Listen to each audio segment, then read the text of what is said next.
A'udzu billahi minasyaitonir rajim. Bismillahirrahmanirrahim. Assalamualaikum warahmatullahi wabarakatuh. Raditu billahi rabba wa bil islami dina wa bi Muhammadin nabiyya wa rasula. Rabbi jidni ilman warzuqni fahman. Para pemirsa yang budiman, ada banyak hal yang perlu kita sadari bahwa tidak ada yang sempurna yang itu berada dalam diri makhluk. Walaupun Allah Subhanahu wa taala menjelaskan dalam ayatnya, A'udzubillahi minasyaitonir rajim fi ahsani takwim, bahwa sesungguhnya Allah menciptakan manusia itu dalam bentuk yang paling sempurna. Sempurna di sini adalah sempurna sebagai makhluk ciptaan Allah Subhanahu wa taala.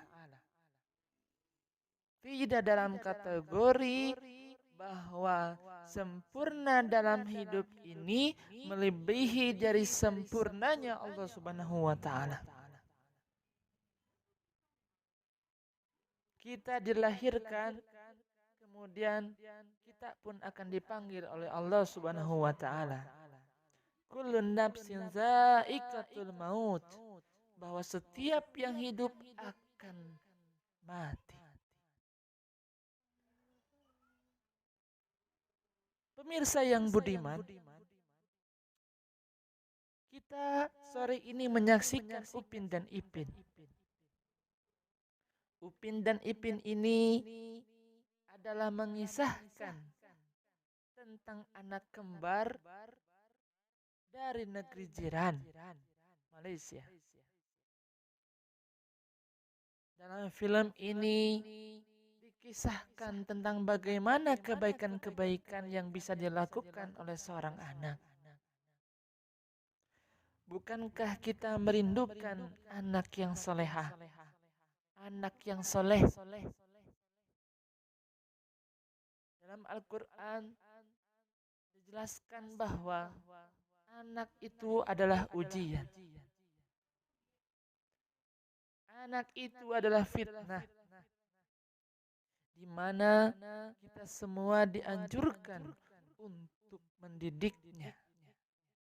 Dan kita berdoa kepada Allah, Rabbi habli minas salihin, Rabbi habli minas salihin, Rabbi habli minas salihin.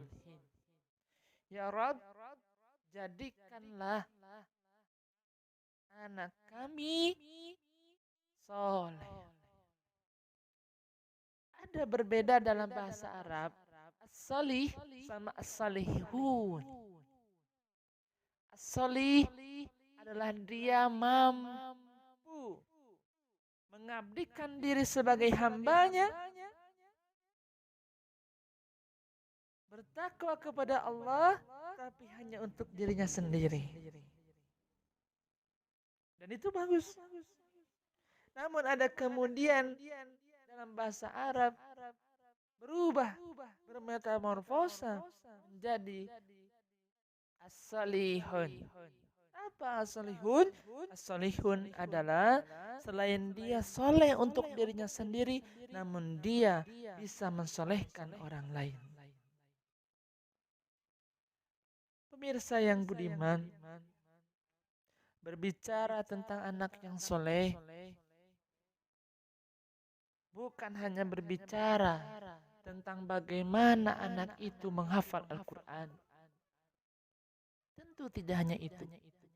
Tapi anak yang soleh itu adalah berbicara bagaimana perannya untuk nanti di masa depan. Peran untuk apa? Peran sebagai makhluk Allah, peran sebagai anak bangsa, peran sebagai pemeluk agama ini, agama yang benar, yaitu agama Islam. Maka kita mari siapkan generasi kita selanjutnya untuk menghadapi tantangan zaman ke depan. Karena zaman untuk anak-anak kita ke depan tentu akan berbeda dengan zaman kita sekarang. Bisa jadi